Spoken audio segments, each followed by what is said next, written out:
Penguin Random House Audio presents Aftermath. Life in the Fallout of the Third Reich, 1945 to 1955, by Harald Jähner, translated by Sean Whiteside. Read for you by Rob Shapiro. Preface.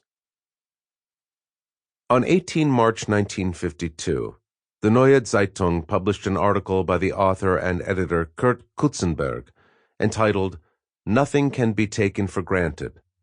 Praise for a Time of Misery." Only 7 years on, the author yearned for the weeks of confusion that had followed the end of the Second World War in Germany. Even though nothing had worked at the time, not the postal service, the railways, public transport, in spite of the homelessness, the hunger, and the occasional corpse that still lay buried under the rubble. In retrospect, those weeks struck him as having been a good time. Like children, he wrote, people after the war had begun to mend the torn net of human relationships. His choice of words is unusual and perhaps a little disconcerting. Like children? Kutzenberg urgently recommended that his readers imagine themselves back into the starving, tattered, shivering, poverty-stricken, dangerous time, when, in the absence of state order, morality and social connections were redefined among the scattered people. Respectability did not exclude resourcefulness and cunning, not even the petty theft of food. But in this semi-larcenous life there was an honor among thieves that was perhaps more moral than today's cast-iron conscience. It is a strange nostalgia. Was there really supposed to have been so much adventure immediately after the war? So much honor among thieves? So much innocence? The unifying force that had held the Germans together until the end of the war had been, fortunately, completely ruptured. The old order was gone. A new one was written in the stars, and for now the Allies supplied the basic necessities needed to maintain the population. The 75 million or so people collected on what remained of German soil in the summer of 1945 hardly merited the name of a society. People talked about no man's time, the time of the wolves, in which man had become a wolf towards his fellow man. The ethos of everyone caring only for themselves or their wolf pack shaped the country's national identity until deep into the 1950s, by which point conditions had been improving for some time, and yet despite this, people still stubbornly withdrew into their families as self-contained refuges. After the war, over half the population of Germany was neither where they belonged nor wanted to be, including 9 million bombed-out people and evacuees, 14 million refugees and exiles, 10 million released forced laborers and prisoners, and countless millions of slowly returning prisoners of war. How was this horde of ragged, displaced, impoverished, and leftover people broken up and reassembled? And how did former national comrades, Volksgenossen, as German nationals were known under Nazism, gradually become ordinary citizens again? These are questions that threaten to disappear under the weight of momentous historical events. The most important changes were played out in everyday life, in the organization of food, for example, in looting, money changing, shopping, and also in love, as a wave of sexual adventurousness followed the war. There was some keen disappointment when much-missed husbands failed to return home, but equally, many Germans now saw things with different eyes.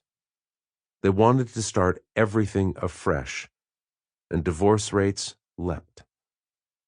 The collective memory of the post-war age in Germany is shaped by a few images that have etched their way deeply into people's minds. The Russian soldier pulling a woman's bicycle out of her hands. Dim black market figures clustering around a few eggs. The temporary Nissen huts housing refugees and people whose houses had been bombed. The women questioningly holding up photographs of their missing husbands to the returning prisoners of war.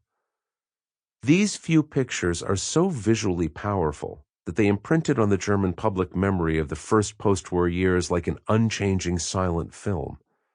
Although it must be said, half of life ends up on the cutting room floor. While memory usually bathes the past in a softer light with the passing years, the reverse is true for the post-war period in Germany. In hindsight, it became increasingly dark. One reason for that lies in the widespread need among Germans who had not been persecuted by the Nazi regime to see themselves, nevertheless, as victims. Many people clearly felt that the grimmer the accounts of the genuinely terrible starving winters of 1946 and 1947, the more their guilt was diminished. But if we listen carefully, we can also hear laughter. A spontaneous Rosenmontag, Rose Monday, carnival procession passed through a terribly depopulated Cologne as early as 1946.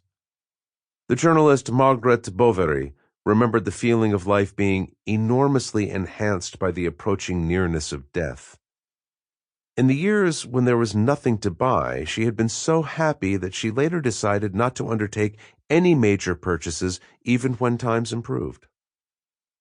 Misery cannot be understood without the pleasure that it provokes.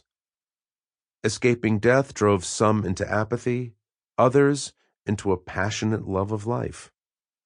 The old order of things had gone off the rails.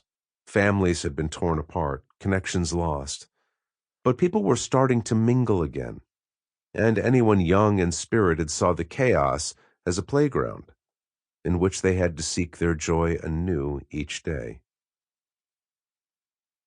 The Holocaust played a shockingly small part in the consciousness of most Germans in the post-war period.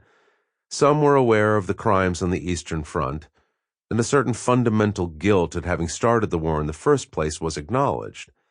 But there was no room in many people's thoughts and feelings for the murder of millions of German and European Jews. Only a very few individuals, such as the philosopher Harald Jähner, addressed the issue publicly. The Jews were not even explicitly mentioned in the much-debated admissions of guilt by the Protestant and Catholic churches in August 1945.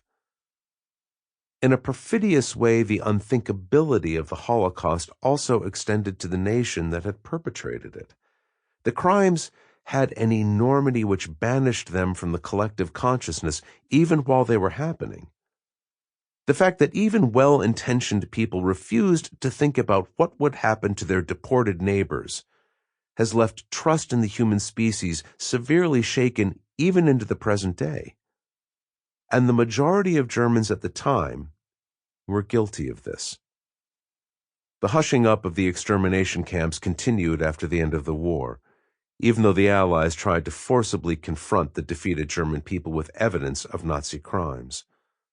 Post-war Chancellor Helmut Kohl used the sardonic phrase, "the blessing of late birth," to suggest that the younger generation had no right to feel quite so superior to the one that came before. But there was also the blessing of the experience of terror. The nights of bombing raids, the harsh starvation winters of the first post-war years, and the sheer struggle for survival under anarchic everyday conditions kept many Germans from thinking about the past. They saw themselves as the victims, and thus had the dubious good fortune of not having to think about the real ones. Because had they still been halfway decent after all that had happened, had they been aware of the systematic mass murder committed in their name, with their tacit support and thanks to their willingness to turn a blind eye, they would hardly have been able to summon the courage and energy required to live through the post-war years. The survival instinct shuts out feelings of guilt, a collective phenomenon that can be studied in the years after 1945 and must be deeply unsettling to anyone with faith in humanity.